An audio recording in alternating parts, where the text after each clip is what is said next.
All India Buddhist forum और तमाम Buddhist संगठनों की ओर से महाबोधि महाविहार मुक्ति आंदोलन जो पूरे देश में चल रहा है और उसी के घटक के रूप में दुर्ग भिलाई में यह आंदोलन 2 जुलाई से धरना प्रदर्शन चल रहा है राजेंद्र नगर चौक में। तो यहाँ उपस्थित सभी साथियों को विशेष रूप से जिनको मैं जानता हूँ, आदरणीय सविता बौद्ध जी, जयश्री जी, सुदेश जी, काशी मेश्राम जी, SD बौद्ध जी, मेरे साथ आए जनसंघर्ष मोर्चा के साथी और आप सभी लोग का जिनसे मैं परिचित नहीं हूँ, आप सभी को मेरा क्रांतिकारी सलाम है। इंकलाब जिंदाबाद। साथियों, मैं जिस संगठन से जुड़ा हूँ वो जाति उन्मूलन आंदोलन। जब डॉक्टर भीमराव अंबेडकर जिन्हें हम प्यार से बाबा साहब कहते हैं, 1936 में उन्होंने जाति का विनाश नामक एक किताब लिखी। उनको लाहौर में जात पात तोड़क मंडल ने बुलाया था कि जाति तोड़ो समाज जोड़ो पर आपको अध्यक्षता करना है, मुख्य अतिथि आप रहेंगे। लेकिन ब्राह्मणवादियों के दबाव के कारण उनको लाहौर में नहीं बुलाया जा सका, तो फिर उनको मना किया गया।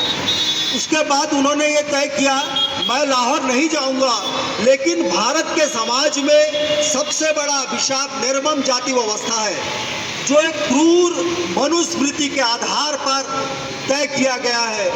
इसके खिलाफ लड़ाई लड़ने के लिए एक जाति विहीन, वर्ग विहीन, एक समतावादी समाज बनाने के लिए जाति का उन्मूलन जरूरी है। तो बाबा साहब के रास्ते पर चलते हुए बाबा साहब, क्रांति ज्योति सावित्रीबाई फुले, ज्योतिबा फुले पेरियार, शहीद भगत सिंह, इन सब की सोच के आधार पर हमने जाति उन्मूलन आंदोलन तैयार किया। एक आंदोलन है कि जाति का विनाश करना है और जाति को बनाए रखने में आज सबसे ज़्यादा जिसकी रुचि है, जो 11 साल से अधिक समय से राज कर रहे हैं भारत में, मनुवादी ब्राह्मणवादियों की सबसे बड़ी संस्था राष्ट्रीय सेवक संघ, उसका जो वैचारिक आधार है ब्राह्मणवादी या मनुवादी हिंदुत्व, इसको उखाड़ फेंकना और जाति के उन्मूलन के लिए, जाति के विनाश के लिए आंदोलन जारी रखना।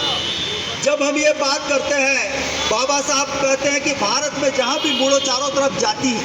ये जाति एक ऐसी सीढ़ी है जिसमें एक सीढ़ी का व्यक्ति नीचे का व्यक्ति ऊपर चढ़ नहीं सकता, और हर व्यक्ति जहाँ पर है वो बाड़बंदी में फंसा हुआ है। ऐसे हालात में हमने जब जनसंघर्ष मोर्चा का गठन किया छत्तीसगढ़ में नफरत और विभाजन के खिलाफ, हमने बाबा साहब, गौतम बुद्ध, पेरियार, इनकी सोच के आधार पर जनसंघर्ष मोर्चा को खड़ा किया।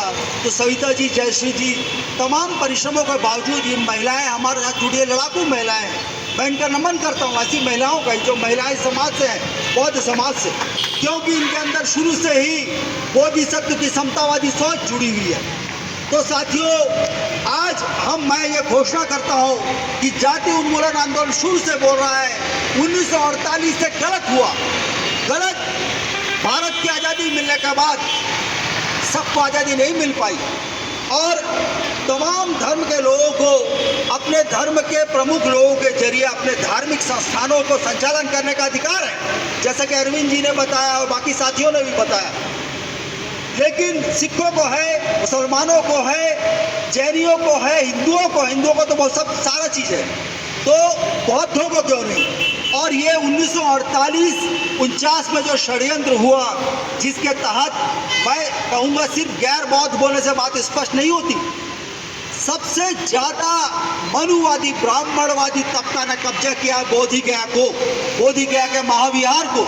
और आज की तारीख में, जैसे कि मेहरबान जी ने बताया, जो लोग एक हिंदू राष्ट्र बनाने के लिए पागलपन से दौड़ रहे हैं, जो हिंदू राष्ट्र हमारा आपका हिंदू राष्ट्र नहीं है, वो अडानी अंबानी जैसे मुट्ठी भर धन्ना सेठ महाभ्रष्ट कॉरपोरेट घरानों का हिंदू राष्ट्र है।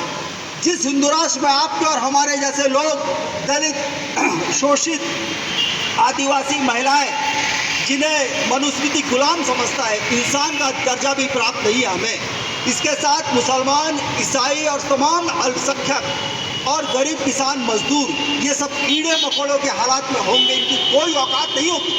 ये हिंदू राष्ट्र नहीं चाहते। तो जो इस हिंदू राष्ट्र की स्थापना के लिए फासिस्ट संघ परिवार एक पागलपन के साथ दौड़ रहा है। 27 सितंबर 2025 को उसके 100 साल पूरा हो जाएंगे। वो आसानी से दे देगा आपको।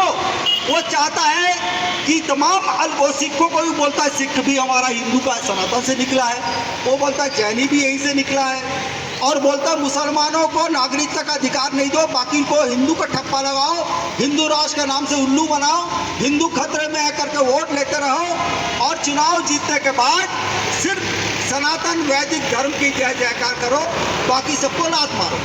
तो दोस्तों, आज की तारीख में निश्चित रूप से हमारी जो दो मांग है, हम उसके साथ खड़े हैं। जो आपकी मांग है हमारी मांग, हम यहाँ पर एकजुटता के लिए आए हैं।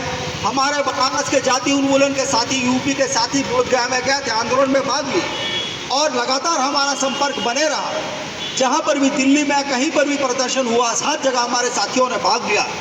बिल्कुल आपकी जो दो मांगे हैं कि जो बोधगया प्रबंधन समिति BTMC एक्ट, इसको रद्द किया जाए 1948-49 का, और महाबोधि महाविहार को ब्राह्मण सनातनियों को चंगुल से मुक्त किया जाए, जिसका सरगना है राष्ट्रीय स्वयंसेवक संघ, जो दुनिया का सबसे बड़ा, सबसे पुराना फासिस्ट संगठन है, सबसे पुराना आतंकवादी संगठन है। हिटलर और मुसोलिनी पैदा हुए, फ्रैंको पैदा हुए, फना हो गए, लेकिन आज़ादी के पहले भी RSS था, आज़ादी के बाद, गांधी जी की हत्या के बाद भी बना रहा और ताकतवर हो गया। और आज ये भारत के संविधान का शपथ लेके सत्ता पे आते हैं और संविधान को अपने पैरों तले रौंदते हैं। ये हमारी विडंबना है। ऐसे लोग को हम, ऐसे जो लाशों की राजनीति करते हैं, जो महिलाओं पर अत्याचार करते हैं, दलितों को नंगा करके जीप के साथ घुमाते हैं, आदिवासियों पे मूत्र विसर्जन करते हैं, ऐसे लोग को जो जिताते हैं लोग, ऐसे घोर महिला दोषियों को। तो दोस्तों, हमारा साफ कहना है कि मनुस्मृति, निर्मम मनुस्मृति के आधार पर भारत